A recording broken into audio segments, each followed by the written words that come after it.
que es bastante interesante, pero que la forma como yo se los presento aquí no es una revisión física ni de química, porque bueno, se supone que ya ustedes tienen algunos conceptos básicos, sino simplemente que ustedes puedan tener una idea como médicos generales, que van a hacer muy próximamente, para poder orientar a los pacientes, teniendo en cuenta hasta qué punto ustedes como médicos generales podrían tratar de apoyar al paciente y en qué momento tal vez ya ustedes consideren que el paciente debe concurrir o debe acudir a un centro de rehabilitación donde de repente cuente ya con este tipo de ayuda, ¿no? Con lo que hemos hecho la práctica ya en estos días, en estas semanas que han transcurrido, han podido ver que hay momentos en los que de repente ustedes pueden intervenir, ¿no? Considerando pues que esta especialidad también ha ampliado su campo de acción, ¿no? Esta especialidad se llama, también se le conoce como fisiatría, ¿no? Y al médico rehabilitador también se le conoce como médico fisiatra. Esta especialidad inicialmente estaba orientada pues solamente a la parte recuperativa, ¿no? A recuperar al paciente que ya tenía, que era portador de una secuela, de una discapacidad, ¿no? Que era consecuencia de una deficiencia preexistente. Esos conceptos ustedes ya los tienen claros, entonces ya me entienden de lo que les digo, ¿no? Entonces nosotros abordábamos solamente en ese momento, pero conforme ha ido pasando el tiempo y la tecnología también nos ha ido ayudando a nosotros, se ha podido considerar a esta especialidad en varias etapas de la evolución del procedimiento médico, ¿no? Entonces, de una u otra manera, lo que finalmente era recuperativo solamente se ha ido orientando ya con una intención preventivo-promocional, ¿no? Luego considerándola como una intervención primaria, luego con una orientación terapéutica, porque muchos de estos aparatos que hoy vamos a conversar también tienen la intención de reemplazar o coadyuvar a un tratamiento medicamentoso o farmacológico que puede ser indicado por otra especialidad o por nosotros mismos. Entonces, como ven ustedes, ya nosotros hemos ampliado el campo de acción y ya no solamente intervenimos en la parte de las secuelas, sino también en la detección de problemas que podrían a largo plazo, a futuro, traer también una serie de complicaciones que pueden ser evitadas si es que se detectan precozmente, ¿no? Por ejemplo, en el caso de la intervención temprana, ¿no? La estimulación temprana es una forma que antes pues no se consideraba, ¿no? Entonces ahora, cuando vemos que hay un embarazo de alto riesgo, nosotros apenas nace el bebé, pues tenemos que intervenir en ese sentido, ¿no? Para poder orientar a la mamá o a la familia para que pueda estimular a ese niño y podamos pues disminuir la posibilidad de secuelas que pueda traer posteriormente. También en algunos tratamientos, como por ejemplo tratamientos donde hay secuelas de dolor, donde hay de repente problemas oncológicos de fondo, ¿no? Que tienen un tratamiento medicamentoso, ¿no? Paralelo a lo que nosotros podemos ofrecerle, puede ser una alternativa para manejar los cuadros dolorosos de muchas patologías que se pueden presentar en este sentido, ¿no? Entonces la tecnología nos ha favorecido en ese sentido y nos ha permitido también proyectarnos en estos tiempos, ¿no? La terapia física va a estar orientada básicamente pues a prevenir la disfunción articular, mejorar la función articular. Si mejoramos la función articular, de hecho vamos a mejorar el movimiento activo y por lo tanto la funcionalidad también va a verse favorecida. Vamos con esto a lograr que el paciente logre una mayor independencia y porque va a poder realizar actividades de la vida diaria en forma independiente o con el menor apoyo posible. Vamos a disminuir los tiempos de discapacidades, ¿no? Y vamos a, en muchos casos, reducir o inclusive reemplazar el uso del tratamiento farmacológico, ¿no? Nos va a permitir también prevenir la cronicidad y la recurrencia de algunas patologías. Esto es muy importante tenerlo en cuenta porque teniendo claro estos aspectos, nosotros vamos a poder, en cualquier especialidad en la que nos encontremos o que se encuentren ustedes, van a poder tener una orientación y vamos a hacer una alternativa. En medicina no hay ninguna especialidad que diga yo de rehabilitación nunca voy a necesitar, ¿no? Entonces, ustedes tienen que tener muy claro estos aspectos para que puedan ustedes orientar adecuadamente a sus pacientes.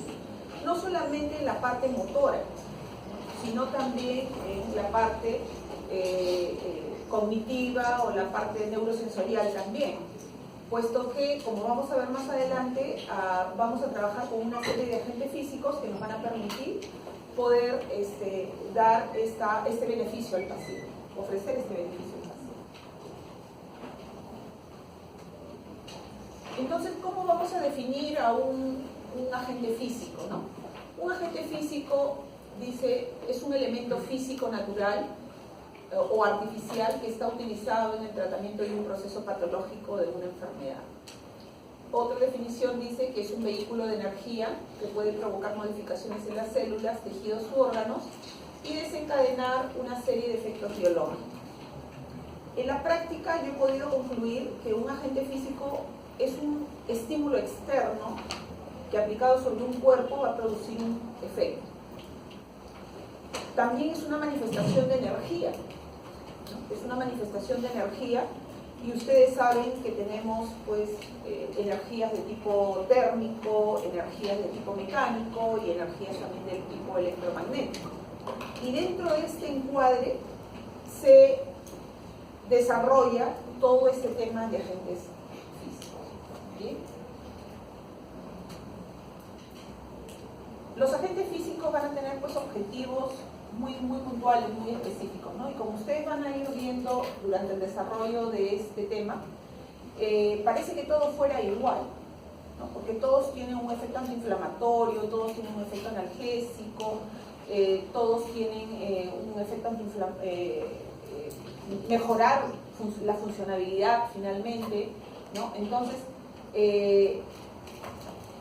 estimular la regeneración del tejido, disminuir los tiempos de evolución de algunas enfermedades, pero lo interesante de esto es de que cada agente físico tiene un momento especial, ¿no? Y la idea de desarrollar este tema y que ustedes lo puedan tener un poquito claro al momento de hacer la práctica es que ustedes no son los que van a decir la dosis que va a usar tal o cual equipo, porque eso inclusive en la actualidad los equipos son digitales, vienen computarizados y vienen con programas ya preestablecidos, ¿no? Entonces, la idea es que ustedes tengan cuál es el beneficio que podrían lograr utilizando ese agente y en el momento de la patología que ustedes reciban, ¿no?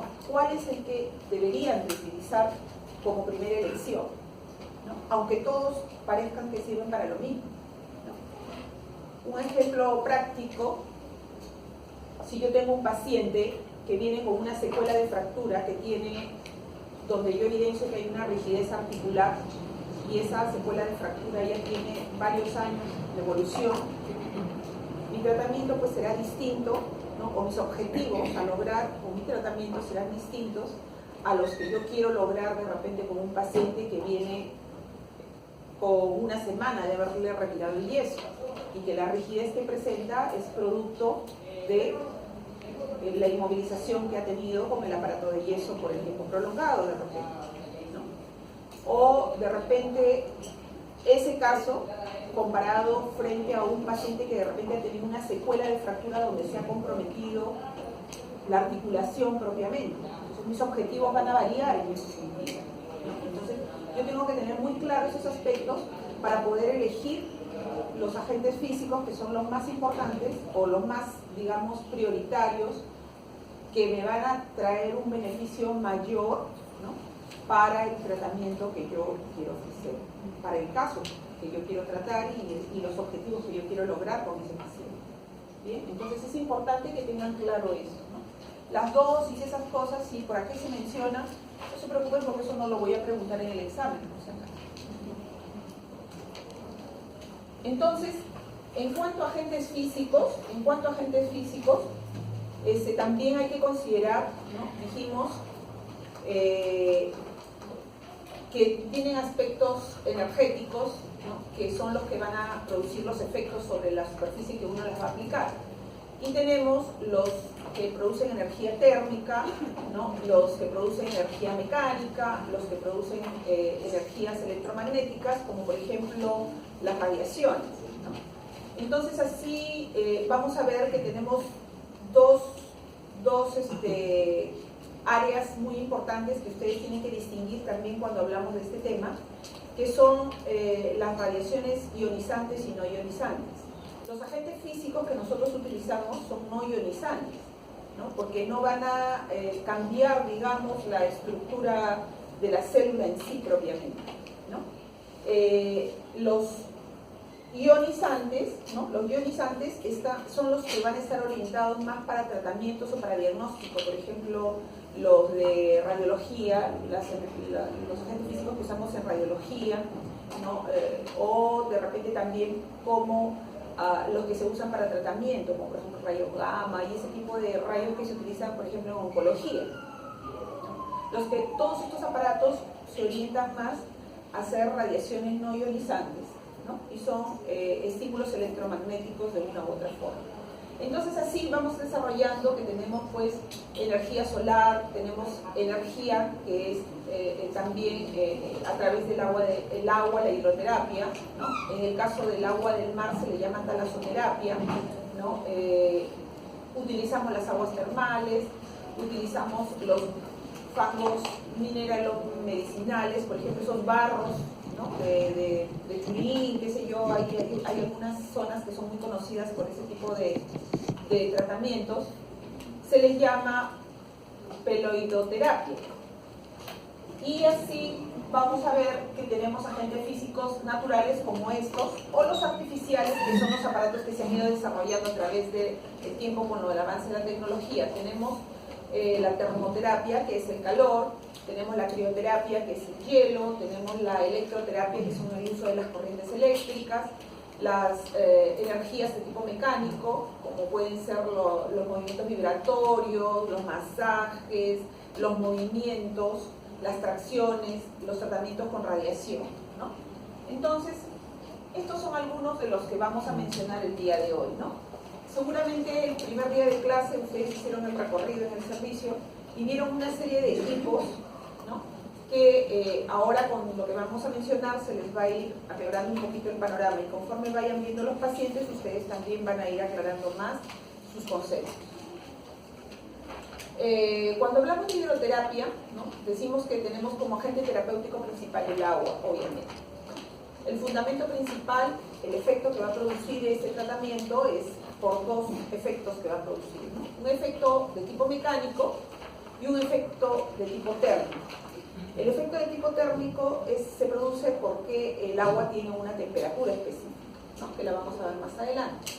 Y el efecto de tipo mecánico pues se basa en el principio de Arquímedes, que eso ustedes lo recuerdan de su época del colegio, ¿no? Es un principio de física que dice que todo cuerpo que está sumergido dentro del agua desplaza el peso del en volumen del líquido y facilita el movimiento dentro del agua, ¿no? Y también vamos a mencionar un aspecto también físico, ¿no? Que también es lo que va a producir, digamos, la transmisión del calor, ¿no?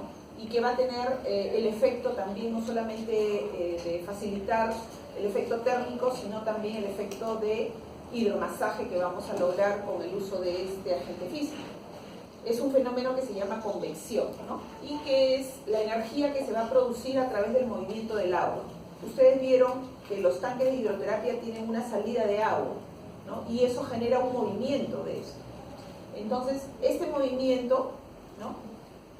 En contacto con la superficie que está sumergida, va a transmitir pues esa energía térmica y esa energía de tipo mecánica a través del efecto del masaje, ¿no? O de la estimulación. Estos son los equipos que vimos, ¿no? El tanque de Hubbard, donde ingresa el paciente de cuerpo entero, y el tanque de Whirlpool, donde puede ingresar por segmentos, tanto miembro superior como miembro inferior. ¿Bien? El agua es caliente, como lo hemos mencionado. Aquí tenemos, miren ustedes, trabajando en forma asistida, ¿no? Asistida. Una paciente, miren, que está haciendo entrenamiento en marcha en una piscina. Miren, asumimos que es una paciente de tipo neurológico central por la posición, miren ustedes, del brazo, ¿no? Observa. El médico tiene que ser muy observador en rehabilitación, ¿no? Y bueno, en general pienso yo. Viendo yo al paciente, ¿no? La postura que tiene desde mi especialidad, yo ya más o menos puedo tener una idea de cuál es la patología que puede tener el paciente, ¿no? Entonces miren ustedes, ahí estamos trabajando entrenamiento en marcha. Seguramente les hablaron del hidrotrack, ¿no? En el hospital. Pues jamás metería yo a un paciente de ese tipo a un hidrotrack, ¿no? Salvo que sea una cosa muy leve, ¿no? Porque esa es una banda sin fin bajo agua, ¿no? Y que va a tener cierta velocidad, y el paciente pues de este tipo tiene pues cierta disminución en cuanto al movimiento de sus extremidades, ¿no? Luego tenemos un niño ahí que miren también por la postura, es fácil deducir qué tipo de patología es, también un tipo central, ¿no? La posición en flexión de las extremidades, ¿no? Y obviamente está siendo asistido por el terapeuta, ¿no? Y abajo también tenemos un paciente que me parece que tiene mayor movimiento, ¿no? Inclusive me parece que estuviera pataleando, y usa sus brazos para sostenerse en las paralelas que están dentro del agua, ¿verdad? Bien, entonces, trabajar en agua, ¿no? Tiene pues varios efectos, como lo pueden ver ustedes ahí, un efecto transcutáneo, un efecto térmico y un efecto físico, ¿no? Basados estos en el principio de Arquímedes. Las técnicas de aplicación tenemos que oscilan en este rango. Por eso, generalmente se mencionan rangos de temperatura porque son modificables, ¿no? Si yo tengo un paciente, por ejemplo, que tiene un problema vascular, ¿no? Donde de repente, si yo utilizo el agua muy caliente, va obviamente a producir una... Ay, ¿qué dice? Va a producir una...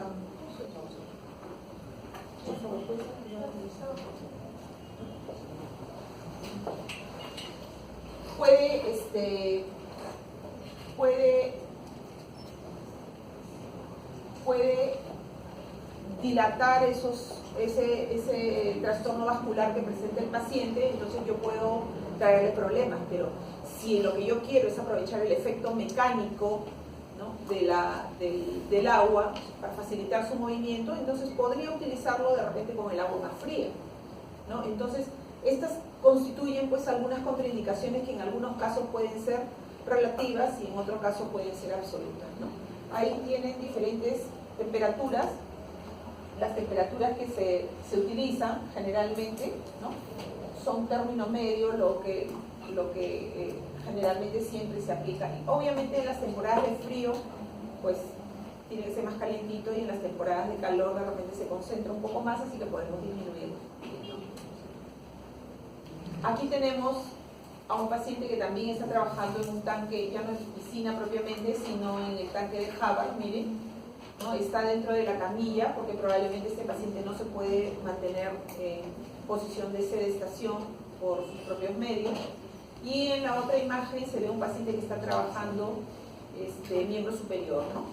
También vean ustedes la turbina ejerce un efecto de hidromasaje. Entonces nosotros podemos utilizarlo con turbina o sin turbina. Tenemos que tener en cuenta que la turbina es la salida de agua y que ese golpeteo muchas veces puede incrementar, habíamos mencionado en la práctica, el incremento del tono, ¿no? Entonces también tenemos que considerar en qué caso vamos a usar turbina o no. Las indicaciones básicamente cuando tengamos pues afecciones de tipo doloroso, secuelas de fracturas, donde queremos mejorar los rangos articulares, la funcionabilidad del segmento, ¿no? Tanto todo lo que son partes blandas, ¿no? Musculares y tendinosas. Si tenemos rigideces articulares, si presentamos debilidad muscular por cualquier causa que tuviéramos, ¿no? Puede ser una forma de lograr también fortalecimiento muscular, disminuyendo el esfuerzo del paciente trabajando bajo agua. Cuando queremos también mejorar este aspecto, secundario a una afección de nervios periféricos. También es una muy buena opción. En el caso de las quemaduras, cuando queremos de repente hidratar la zona para poder flexibilizar y poder lograr un mayor estiramiento del segmento, ¿no? Sobre todo donde hay algunas pequeñas retracciones, ¿no? Porque si está muy retraído, pues definitivamente ahí, así lo meta el agua todos los días y todo el día, no lo voy a lograr. Tendríamos que hacer primero nuestro tratamiento quirúrgico, ¿no? Haciendo la zetaplastía para poder liberar esa estructura y luego recién trabajar el movimiento allí, ¿no? Entonces, somos un complemento muchas veces a otras especialidades, ¿no? Entonces, ustedes van a desarrollar posteriormente diversas especialidades a las que se van a dedicar y vean ustedes que tenemos nosotros la posibilidad de hacer un tratamiento complementario al tratamiento que ustedes van a iniciar en el inicio del problema que van a tener ustedes al momento de recibir al paciente inicialmente, ¿no? Secuelas neurológicas, ¿no? Secuelas neurológicas donde hayan trastornos de movimiento, ¿no? Tanto en lesiones medulares, como hemos visto, lesiones centrales y nervios periféricos. Cuando hablamos de pacientes medulares, por ejemplo, ahora que ya han terminado las competencias de los parapanamericanos, han visto ustedes natación, ¿no? La natación en pacientes que son con etiologías o problemas de tipo medular, ¿no? Que pues tienen la falta de movimiento activo de repente de los miembros inferiores, dependiendo del nivel de la lesión, inclusive pueden coger zona de pelvis, zona de abdomen o inclusive hasta un poquito de tórax, ¿no? Pues esto también constituye una muy buena alternativa para esos pacientes, ¿no? Muy buena alternativa porque dentro del agua ellos aprenden a flotar, ¿no? Y logran desplazarse solos sin la necesidad de tener ningún apoyo, solamente pues con el poco movimiento que puedan tener dependiendo del nivel de la lesión que ellos tengan, ¿no? Nosotros en el hospital hemos tenido pacientes cuadriplégicos, ¿no? Cuadriplégicos que han logrado hacer natación. Obviamente siempre fue supervisada, ¿no? Pero hemos logrado trabajar con ellos y lo hacen muy bien, ¿no? Y eso les permite manejar mucho la parte del tono, ¿no? Relajarlos y mantener pues un poquito el tono y el trofismo de algunos segmentos que no tienen movimiento activo. ¿Qué contraindicaciones debemos considerar cuando trabajamos pues con el agua, ¿no? Procesos infecciosos localizados, ¿no? La presencia de hongos también, sea en la piel o sea en las uñas, ¿no? Tenemos que tener en cuenta porque estos aparatos que hemos visto son de uso masivo, ¿no? Aquí en la imagen hemos visto un paciente por vez, pero en el hospital ustedes han podido ver 2 o 3 pacientes metidos a la vez. Entonces tenemos que tener en cuenta que no detectar este tipo de problemas podría causar, ¿no? Una contaminación en los otros que también hagan uso en ese momento, ¿no? Se pueden considerar como, no como contraindicaciones, pero sí tener mucha precaución cuando tenemos enfermedades de tipo cardiovascular, porque ustedes saben que trabajar con agua caliente o en ambientes muy calientes, porque esto va a ser como, se va a generar pues todo un vapor en esa zona donde se trabaja con hidroterapia, puede elevar la presión arterial, ¿no? Entonces tenemos que tener en cuenta que el paciente tenga muy bien controlada ese aspecto para no poder complicar las cosas, ¿no? Si el paciente viene pues, con dolor de cabeza o con algún signo que nos oriente, ¿no? a que no tiene una presión arterial estable, entonces tenemos que tomarlo con mucha precaución la indicación de este agente físico.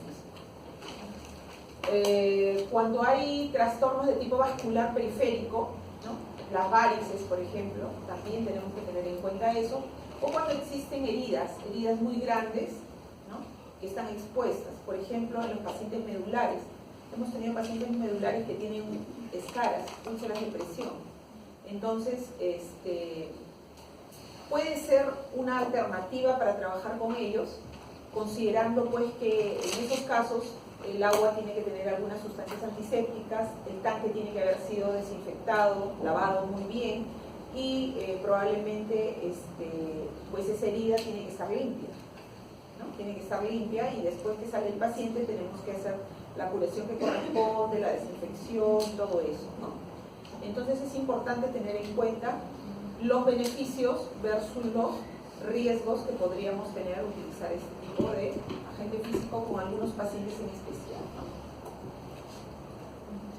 Bueno, esto es lo que concierne a la hidroterapia, ¿no? Con lo que se refiere a la termoterapia, que como agente principal es el calor, nosotros vamos a ver que el calor puede aplicarse sobre una zona, ¿no? Teniendo en cuenta la clasificación tanto por profundidad y posteriormente vamos a ver otro aspecto por el cual también la podemos clasificar. Si nosotros consideramos la profundidad de acción que va a tener este agente físico, podemos decir que el calor puede ser superficial o puede ser profundo. Consideramos que es profundo cuando penetra entre 3 a 5 centímetros de profundidad sobre la superficie que usted la está aplicando.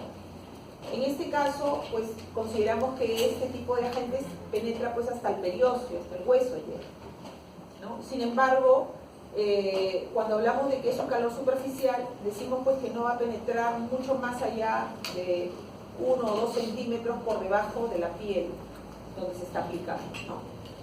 Entonces tenemos, si hablamos de calor superficial, podemos decir que tenemos calor seco y calor húmedo.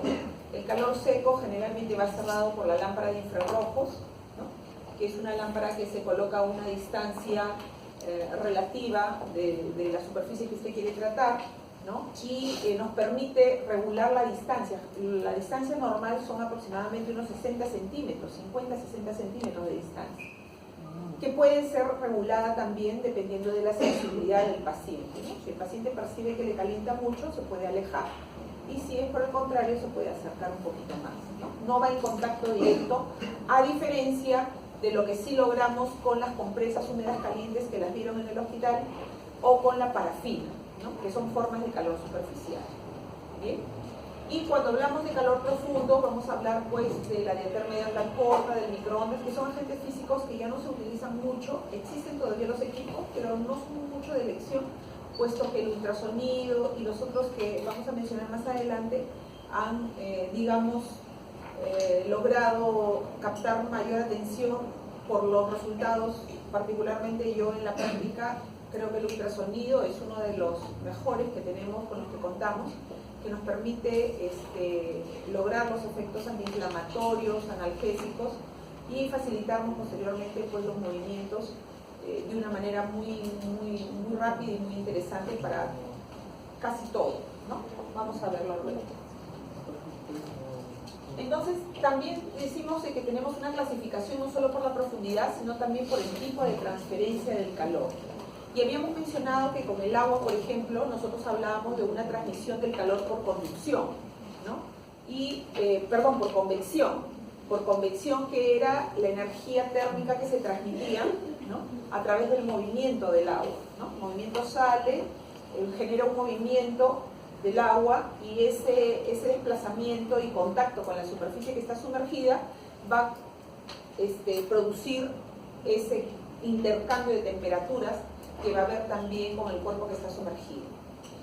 En el caso de las compresas húmedas calientes y de la parafina, se transmite el calor por un principio de física que se llama conducción, ¿no? Y este es un contacto directo, ¿no? Yo tengo una compresa caliente o una superficie caliente, yo la coloco sobre la superficie que quiero tratar y voy a transmitir el calor de esta forma, ¿no? Entonces constituye un intercambio termal directo, ¿no? Un intercambio directo de temperatura. En el caso del ultrasonido, la diatermia de onda corta y el microondas, se habla de un principio físico que se llama conversión, que es una energía, ¿no? Una energía que se va a convertir pues, en calor a través de un intercambio energético, ¿no? Estos son los equipos generalmente que son los más representativos cuando hablamos pues, de agentes físicos no ionizantes, ¿no? Y las radiaciones que están dadas por la luz infrarroja o la luz ultravioleta, que son lámparas, ¿no? Que van a tener un efecto fototérmico, ¿no? Pero estas son las formas de físicas por el cual nosotros vamos a transferir calor de una superficie a otra. Los efectos fisiológicos que vamos a lograr básicamente son alivios del dolor, el incremento de la circulación, ¿no? Va a incrementar, o sea, vamos a producir vasodilatación y va a incrementar el flujo sanguíneo. Vamos a aumentar el metabolismo local de la zona, ¿no? Vamos a incrementar la extensibilidad del colágeno, por lo tanto vamos a poder facilitar un poco los movimientos. Vamos a disminuir las contracturas musculares, vamos a mejorar el tono, ¿no? El tono de lo que estaba incrementado, de repente una espasticidad evidente, vamos a lograr de repente disminuir esta y tender pues un poco más a la flacidez, ¿no? Y obviamente todo esto en conjunto va a facilitar el movimiento de la parte articular, ¿no? O el rango articular va a ser mejorado en ese sentido. Aquí, por ejemplo, nosotros, teniendo en cuenta estos efectos fisiológicos, podemos indicarlo, por ejemplo, en aquellos casos donde tengamos las mismas heridas que habíamos mencionado, ¿no? Si yo tengo una herida, ¿no?, muy profunda, y lo que yo, obviamente la estoy curando, va bien, tiene un buen, estamos viendo que hay una buena granulación, no hay infección, qué sé yo, podemos ayudar un poquito más utilizando algunos de estos agentes que van a producir calor profundo. ¿Por qué? Porque como estamos viendo va a mejorar va a producir vasodilatación, y al mejorar la vasodilatación va a incrementar el flujo sanguíneo de esa zona, por lo tanto va a favorecer a la granulación, ¿no? Entonces también vean ustedes cómo de una u otra manera también podemos intervenir en una serie de situaciones también que son complementarias a otras especialidades, ¿no? Tenemos las compresas calientes, vean ustedes ahí las formas, esos son los tanques que ya los hemos visto. Generalmente son almohadillas que están forradas de lona y que en su interior contienen un gel que va a absorber el calor en estos tanques, ¿no? Porque contienen estos tanques agua caliente. Tenemos también en el mercado unas compresas que vienen con un gel y un activador en su interior, ¿no? Generalmente son de uso doméstico. Se activa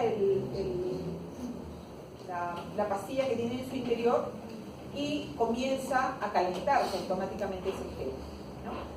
Y luego, cuando ya se enfrían, este gel se convierte en sólido y ustedes la pueden reutilizar haciéndola hervir, ¿no? Tienen un tiempo de vida corto, pero pueden ser de uso doméstico.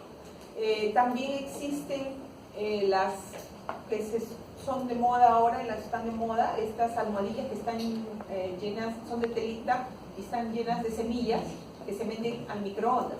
Y ahí también aprovechamos el efecto térmico y también aprovechamos un efecto o un estímulo neurosensorial que es el aroma, ¿no? Porque eso también nos va a relajar de una u otra manera. Entonces son cositas que se han ido diseñando, creando y que también nos permiten manejar algunos problemas que son de manejo doméstico de repente. Si yo quisiera aplicar pues calor superficial, ¿no?, y no tuviera una compresa, pues habíamos hablado la vez pasada, ¿no? Inclusive mucha gente te dice, pero yo lleno mi botella y me pongo mi botella, ¿no? O mi planchita, mi franelita y me pongo en la zona que tengo dolor. Son alternativas, ¿no?, que de repente pueden ser consideradas en algunas zonas cuando ustedes se encuentren haciendo su serum, de repente en algún lugar lejano, donde ustedes quieran de repente también recuerden estos conceptos y crean que pueden ser aplicados para el beneficio del paciente, ¿no? El tiempo de duración es variable, entre 10 a 20 minutos, obviamente como es una cuestión directa, ¿no?, que está en contacto con la piel, hay que tomar las precauciones del caso, puesto que podemos quemar al paciente, ¿no? Entonces tienen que cubrirse con una toalla seca, generalmente se usa seco, y el tiempo de calor va a depender también mucho de la temperatura ambiental, ¿no? Si están en una zona muy fría, probablemente va a durar menos tiempo, y si es una zona cálida, va a pues, durar más. Lo cierto es de que debiera de estar aplicado sobre la zona que ustedes quieren tratar por lo menos unos 10 a 15 minutos, ¿no? Entonces ustedes tienen que ir viendo si lo cambian, si se enfrió o si se mantiene. Bueno, si es un poco más, mejor. No va a causar ningún daño puesto que se va a ir enfriando. ¿no? Pero para que tenga un efecto, se siente el efecto, más o menos unos 15 minutos de aplicación. Vean ustedes, estas son los tanques compreseros, las que usualmente hay en los centros hospitalarios como los nuestros, ¿no? ¿En el Rebagliati han visto? ¿Sí? ¿Han visto? ¿Sí? ¿No? ¿Los que han rotado en el Rebagliati no han visto? Bueno, en el policía, aunque están viejitos, pero los han visto, ¿no? Es que se desarman. ¿Quiénes no han visto en el policía? ¿Por qué? ¿No fue la práctica? ¿Quién? ¿Conmigo creo que fue? Sí.